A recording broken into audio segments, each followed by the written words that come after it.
warahmatullahi wabarakatuh. Dan hai, nama saya Nur Syahidah.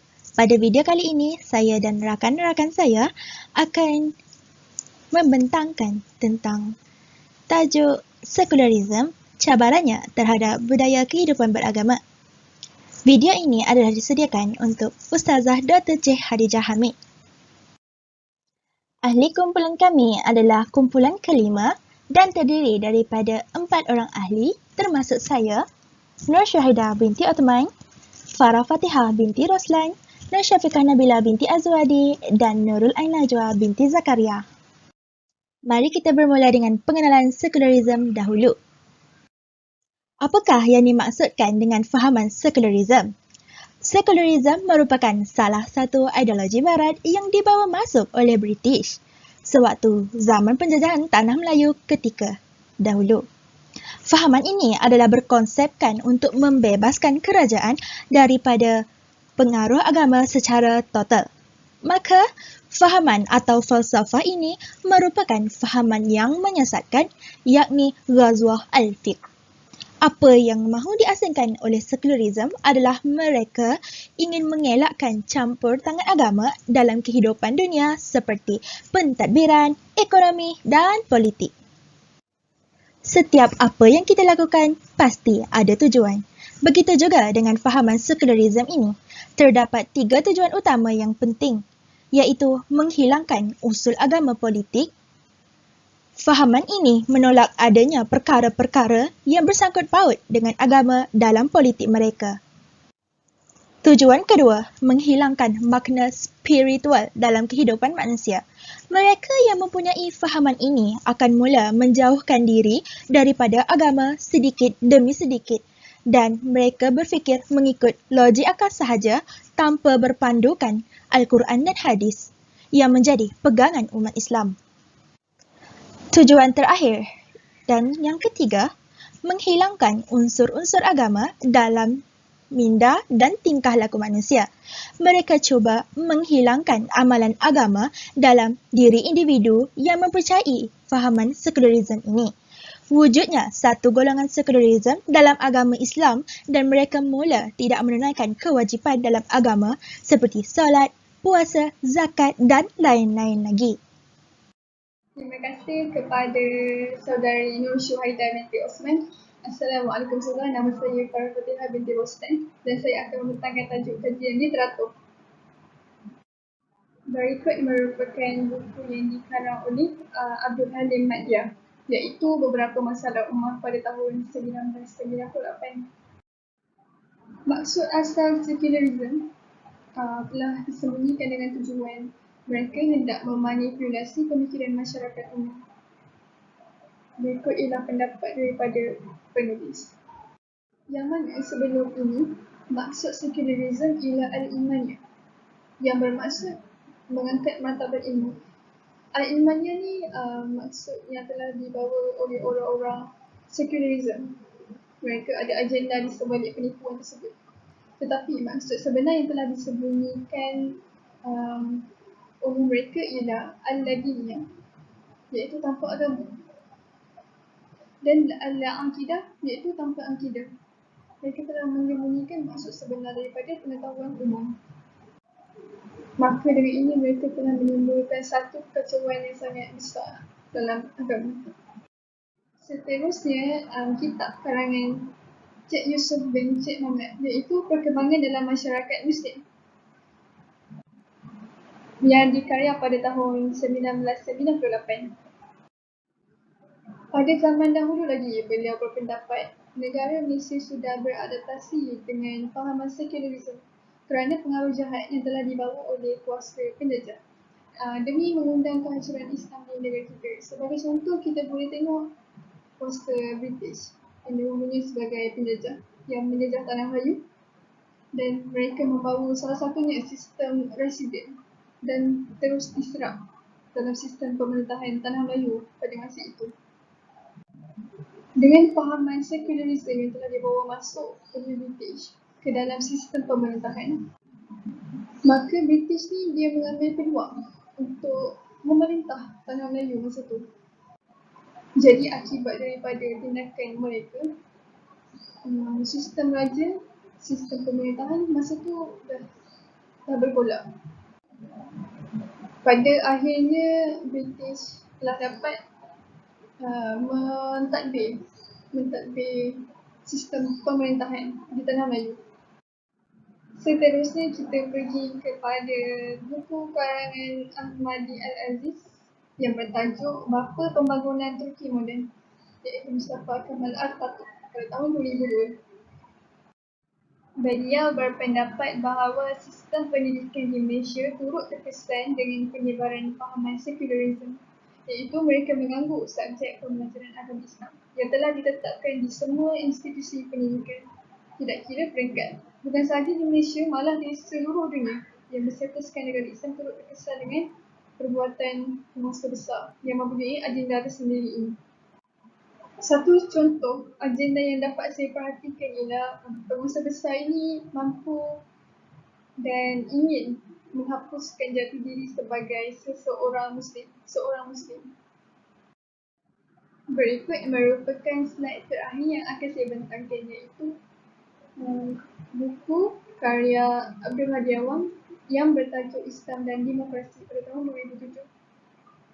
Tuan Guru Haji Abdul Hadi Awang. Tuan Guru telah berpendapat bahawa kesan daripada sekularisme ini telah mendorong umat Islam untuk terjerumus ke dalam kehidupan yang jahil mengenal Allah dan agama Islam.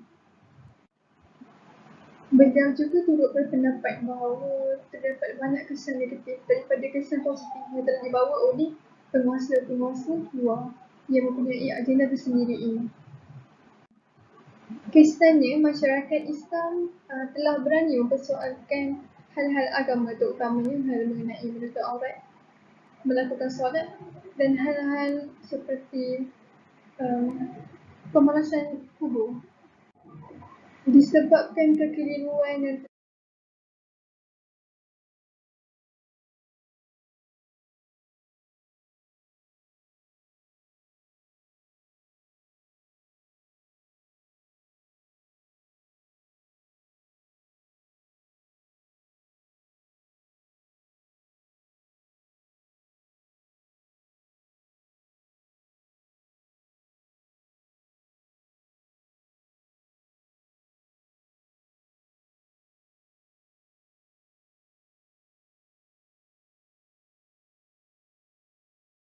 telah lama menandai kita, maka kita telah bertanyakan soalan seperti itu kerana telah terlalu lama keliru dan didoktrinkan oleh kuasa-kuasa besar. Sekarang kita pergi kepada analisa dan perbincangan. Saya akan menerangkan tentang analisa yang dibuat oleh saya dan rakan-rakan saya dalam melengkapkan assignment kami.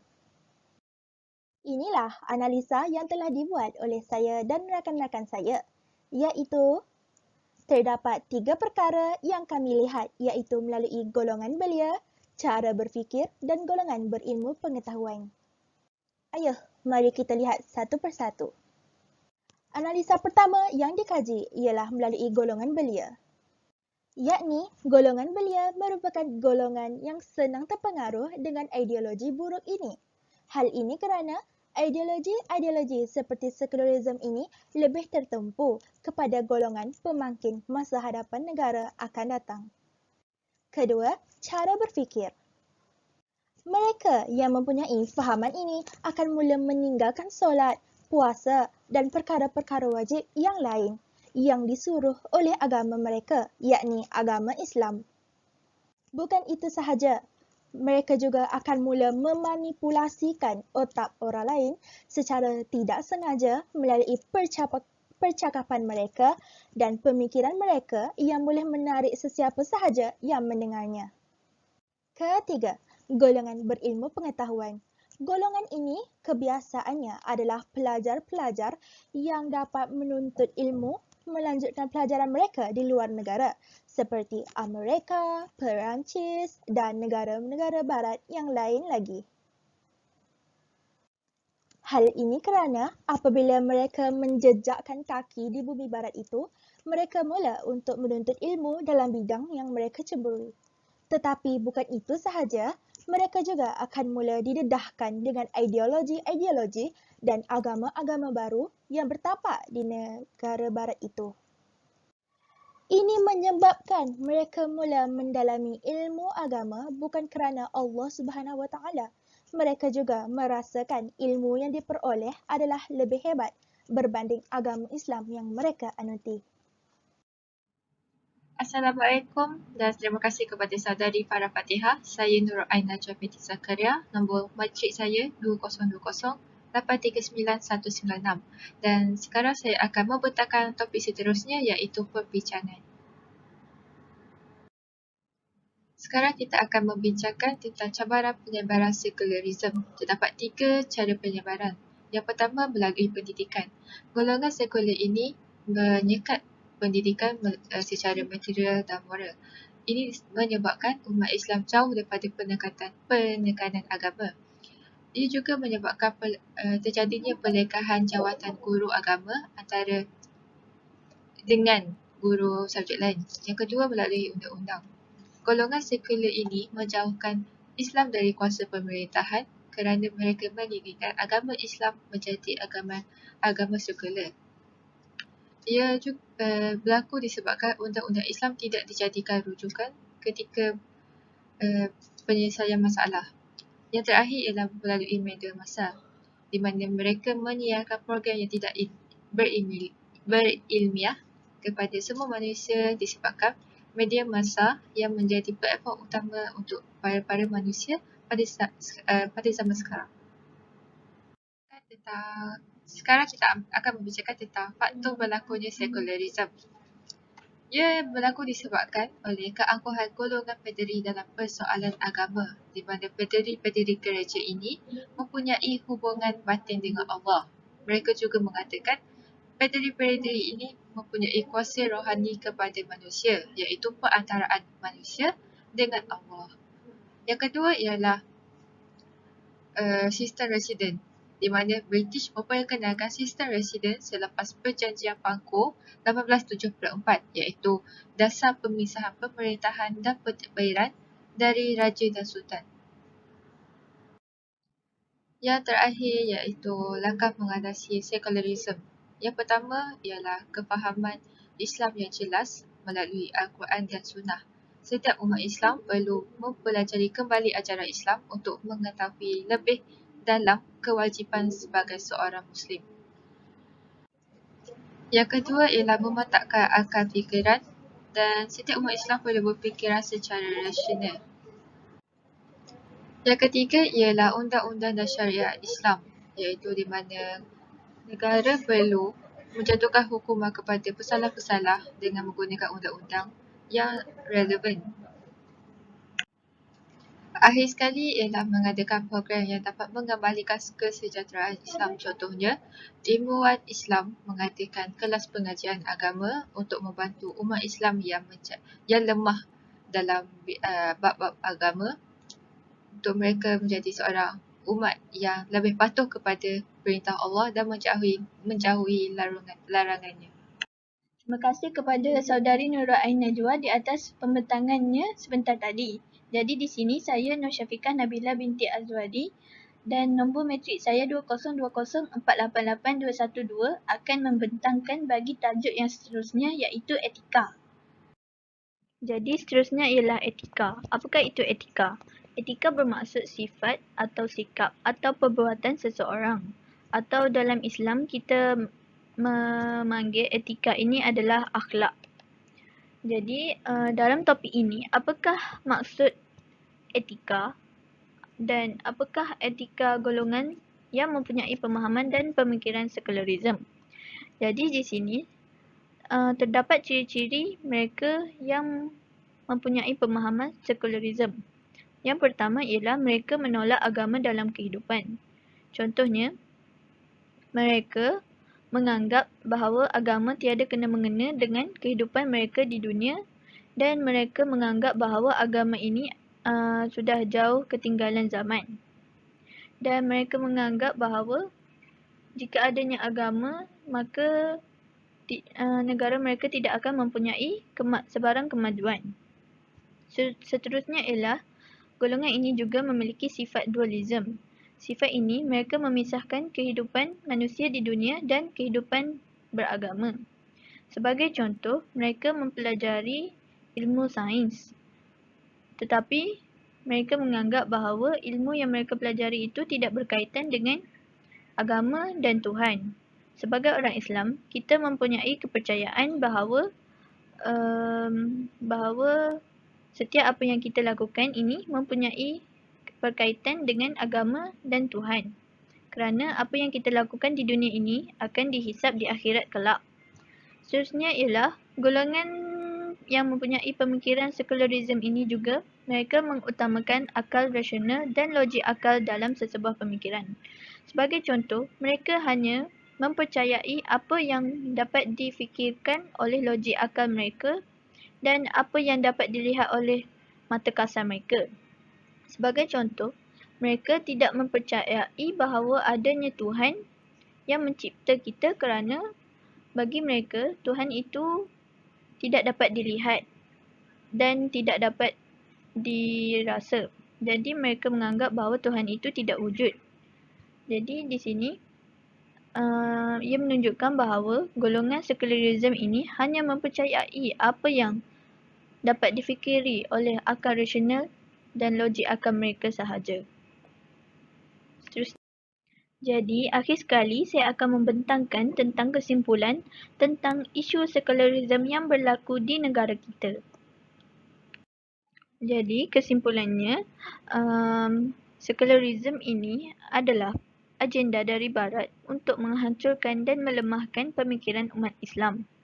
Isu sekularisme telah tersebar luas di negara kita dan ramai di kalangan umat Islam, terutama sekali golongan belia mempunyai pemikiran tersebut. Di mana pemikiran sekularisme ini adalah pemikiran yang ditolak oleh agama Islam kerana ia memberi pengaruh yang buruk kepada umat Islam dan memesongkan akidah umat Islam. Jadi di sini kita dapat simpulkan bahawa sekularisme amat tidak digalakkan oleh agama Islam.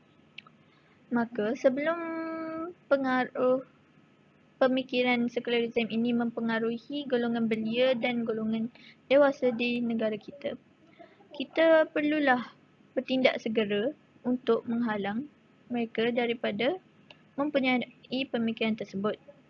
Jadi pertama sekali ialah peranan ibu bapa dan guru dalam memastikan anak-anak dan pelajar mereka dari terpengaruh dengan pemikiran dan pemahaman sekularisme.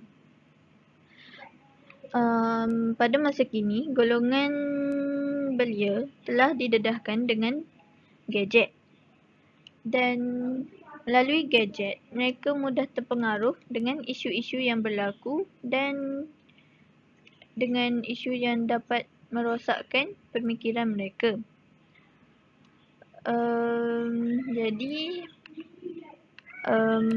Jadi ibu bapa perlulah mengajar anak-anak mereka tentang pemahaman Islam dan cara Islam mentadbir negara Islam dengan lebih mendalam seperti yang mengikut apa yang diajarkan oleh Al-Quran dan Sunnah. Selain itu, guru-guru juga mempunyai peranan yang penting dalam mendidik pelajar mereka tentang pemahaman ini. Jadi, guru-guru perlulah mendedahkan pelajar-pelajar mereka dengan isu-isu yang berlaku di negara kita yang berkaitan dengan agama Islam seperti sekularisme, liberalisme, radikalisme, humanisme, supaya mereka lebih berpengetahuan dalam isu-isu yang melibatkan agama Islam di negara kita dan dapat mengelakkan diri mereka dari terpengaruh dengan pemikiran tersebut. Hal ini kerana sesetengah sekolah tidak mendedahkan pelajar-pelajar mereka dengan isu-isu yang berlaku di negara kita dan pelajar-pelajar mereka menjadi seperti katak di bawah tempurung di mana mereka tidak berpengetahuan dalam mengetahui tentang isu-isu yang sedang berlaku di negara kita yang telah memesongkan akidah umat Islam di negara kita. Seterusnya ialah harapan terhadap isu sekularisme pada masa akan datang. Kami berharap bahawa pemikiran sekularisme tidak lagi akan wujud dalam kalangan pemikiran umat Islam. Hal ini kerana pemikiran ini akan membuatkan umat Islam terpesong dan kurang keyakinan terhadap apa yang ditetapkan oleh Allah Subhanahu Wa Taala. Selain itu, umat Islam juga akan mementingkan perkara di dunia berbanding di akhirat, di mana mereka menganggap bahawa keseronokan di dunia adalah selama-lamanya. Padahal di akhirat nanti kita akan mendapat kebahagiaan yang hakiki, dan di dunia ini hanyalah penjara bagi umat Islam dan syurga bagi orang kafir. Jadi di sini kita dapat simpulkan bahawa kebahagiaan di akhirat adalah kebahagiaan yang hakiki, dan di akhirat adalah perkara yang nyata bagi umat Islam dan bukanlah cerita fiksyen, dan umat Islam wajib beriman kepada hari kiamat. Jadi kita tidak boleh menganggap bahawa kehidupan di dunia ini tidak berkaitan dengan kehidupan di akhirat. Jadi saya berharap umat Islam akan meninggalkan pemikiran sekularisme, kerana pemikiran ini tidak mendatangkan apa-apa kebaikan kepada kita dan negara kita. Jadi dengan meninggalkan pemikiran sekularisme, hidup umat Islam akan bertambah baik dan mereka akan mendapat keredaan dan keberkatan dari Allah Subhanahu Wa Taala. Jadi sekian dari saya. Terima kasih. Jadi itu saja daripada kami, grup 5. Jadi itu sahaja daripada kami bagi topik cabaran sekularisme terhadap agama.